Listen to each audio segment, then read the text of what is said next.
Welcome to my India's only free education channel.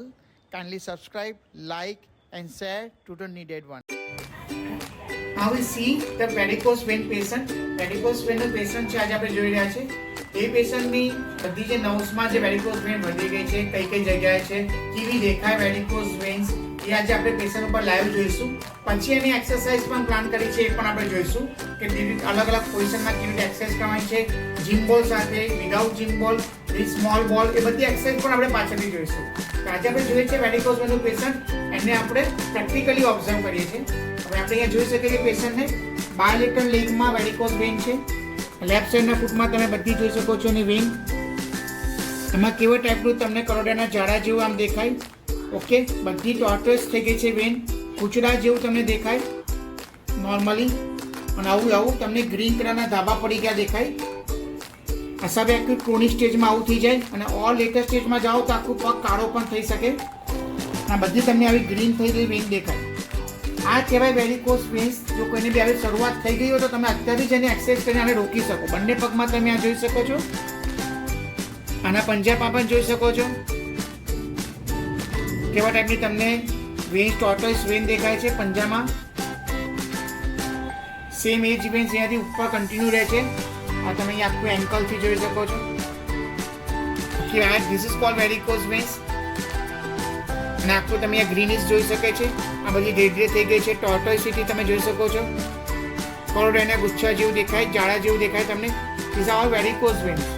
તો પેશન્ટમાં તમે વેરિકોઝ વેનની પ્રોબ્લેમ છો એટલે પેશન્ટ પહેલાં કમ્પ્લેન કરે કે મને પગ દુખે છે, પંજા દુખે છે, ઊભા રહે છે, વધારે ઊભા રહેવાનું છે તો થાક લાગે છે, કે આ ગોટલા દુખે છે, આ કાફના મસલ્સ દુખે છે. તો બધા પેશન્ટ કમ્પ્લેન આપી શકે. અને આમાં વેરિકોઝ વેનનું આપણે જોયું હતું પેથોફિઝિયોલોજી કે એમાં વેનના વાલ્વ બગડી ગયા હોય છે. વાલ્વ જે ક્લોઝ હોય છે ઇનકમ્પિટન્ટ થઈ જાય છે. તો વાલ્વમાં વચ્ચે આવો ગેપ બને છે. જેટલા માટે જે એકચ્યુઅલી નોર્મલી આ વાલ્વ બંધ જ હોય, જે બ્લડ ઉપર ગયો એ ઉપર જ જાય, રિવર્સ નહીં જઈ શકે. પણ વેરિકોઝ વેનના કેસમાં આપણને ખબર છે એ પ્રમાણે વેનના વાલ્વ બગડી જાય એટલે વાલ્વ આવા અડધા પડધા ખુલ્લા રહી જાય, ટોટલી બંધ નથી રહેતા. એ વાલ્વ વીક થઈ જાય છે. એટલા માટે અશુદ્ધ બ્લડ જે છે વેનમાંથી જે ઉપર જાય છે એ રિટર્ન થાય છે. એના લીધે આની ઇલાસ્ટિસિટી જતી રહે છે અને આવી રીતે ગૂંચડા જોવા મળે છે.